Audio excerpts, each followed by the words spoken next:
Walang nagmahal kay Jesus ang naghirap, nagutom, napahamak, napabayaan, namatay at nagdusa sa mundong ito. Ang lahat ng sumunod sa Kanya ay blessed na blessed. Ito yung pahayag na nagsasabi na siya daw ay isang apostol.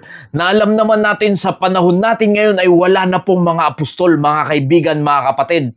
Dahil ang mga apostol, yan mismo yung nakakita ay witness sa ating Panginoong Jesucristo, hindi sa panaginip, hindi sa guni-guni, kundi nakita nila ng totoo ang ating Panginoong Jesucristo. Nakakalungkot sa panahon natin ngayon ay marami na ang ganitong klaseng mangaral ng salita ng Diyos. Ito yung tinatawag na prosperity gospel, mga kaibigan, mga kapatid, na puro pagpapala ang matatamo mo pag ikaw ay sumampalataya sa ating Panginoong Jesucristo, o di kaya naman ay pag ikaw ay umanib na sa kanilang gawain, ay ganun ang mangyayari sa iyong buhay, hindi ka na mapapahamak. Walang masamang mangyayari sa iyo, puro pagpapala, iayaman ka.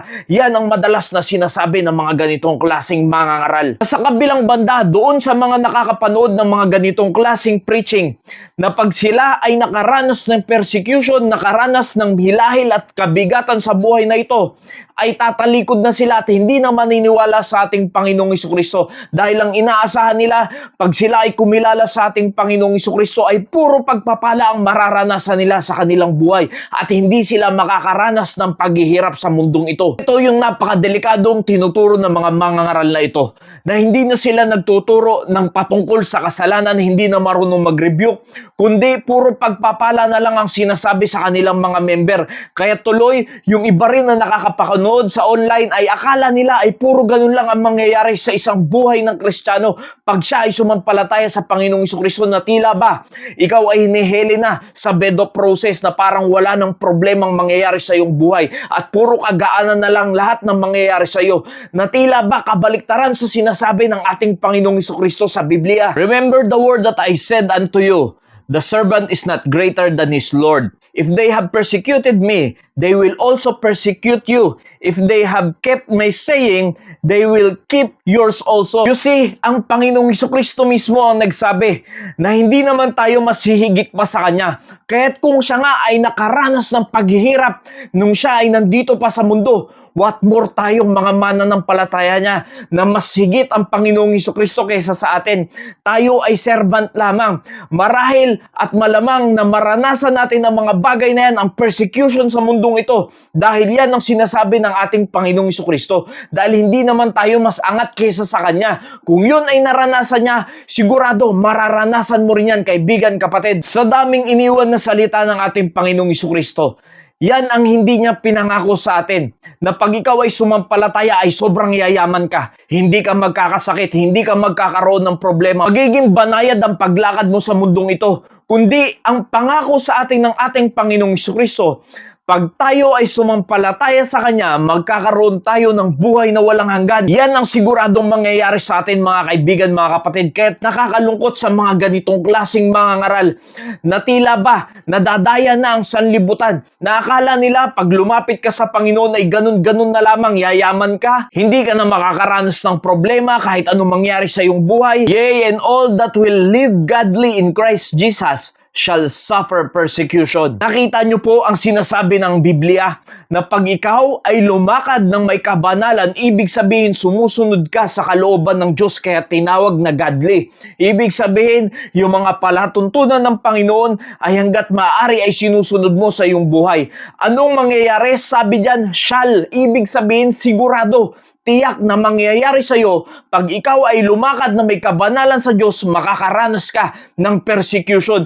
Paano ngayon yung sinasabi ng Biblia? Mali ba ang Biblia na pag ikaw ay lumakad na may kabanalan at may pag-aayos sa Panginoon, ay makakaranas ka ng persecution? Samantalang doon sa sinasabi ng mga ngaral na yan, ay pag ikaw ay lumakad ng maayos sa Panginoon, ay tila ba banayad na lang lahat. Kabaliktaran yan, mga kaibigan, mga kapatid, sa sinasabi ng Biblia. Kaya nga maraming Kristiyano, na yung mga bagong Christian pa lang, mga baby Christian, nagtataka sila.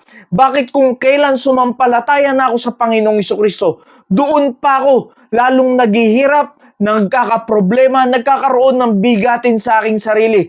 Na tila ba, hindi ko naman ito nararanasan nung hindi pa ako sumasampalataya sa ating Panginoong Jesucristo. Dahil tatandaan nyo mga kaibigan, mga kapatid, ang mga problema, ang mga persecution na dumadating sa buhay ng isang Kristiyano, isang paraan upang siya ay tumibay sa pananampalataya sa Panginoong Jesucristo. Dahil kung wala ng problema, wala ng pag-uusig sa ating mga buhay, hindi tayo lalago sa ating pananampalataya kung banayad lagi ang paglakad natin sa ating Panginoong Jesucristo. Dahil katotohanan, kapag ang tao ay may problema, mas lalo yan lumalapit sa ating Panginoong Jesucristo. You see, dahil diyan katitibay, diyan kalalago, diyan makikita ng ating Diyos kung hanggang saan ang pananampalataya mo sa Kanya.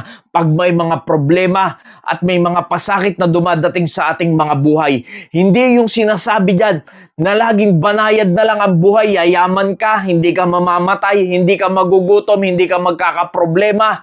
Hindi po yan na sinasabi ng Biblia. Alam nyo po, sa panahon natin ngayon ay sobrang dami ng ganyang klaseng na mga ngaral na hindi na sila nangangaral patungkol sa kasalanan, ayaw na nila i-rebuke yung kanilang mga member dahil bakit? Isang bagay natatakot sila na baka umalis yung member sa kanila. Kaya ayaw nilang ituro ang kabanalan sa congregation. Alam nyo po ang katotohanan mga kaibigan, mga kapatid. Hindi madali ang pagiging Kristiyano. Pero madali na tanggapin at sampalatayanan ng Panginoong Jesucristo. Pero yung lalakad ka na may kabanalan sa ating Panginoon, hindi po madali ang pagiging Kristiyano dahil ang dami mong pagdadaanan, ang daming pagsubok na kailangan mong lagpasan. Dahil sinasabi rin ng ating Panginoong Jesucristo, kung talagang tayo ay followers niya, kailangan natin buhatin ng cross. Ibig sabihin, daraan at dadating talaga sa ating mga buhay ang paghihirap, ang pag-uusig, ang mga pagsubok sa buhay upang yan din naman ang gagamitin ng Panginoon upang tumibay tayo. Pero hindi laging ganyan mga kaibigan, mga kapatid. May times na nagiging banayad talaga ang paglakad natin bilang mga Kristiyano. Pero may mga pagkakataon din na may mga mabibigat na pagsubok na tila ba idadapa ka na ng pagkakataong ito. Pero tatandaan nyo palagi, sa dami-daming dadaang problema sa ating buhay, ang Panginoong Jesucristo ang nangako sa atin na nandyan lang siya upang ating maging kapahingahan, upang ating sandalan, upang ating maging sandigan sa tuwing tayo ay nahihirapan at may mga problema sa buhay.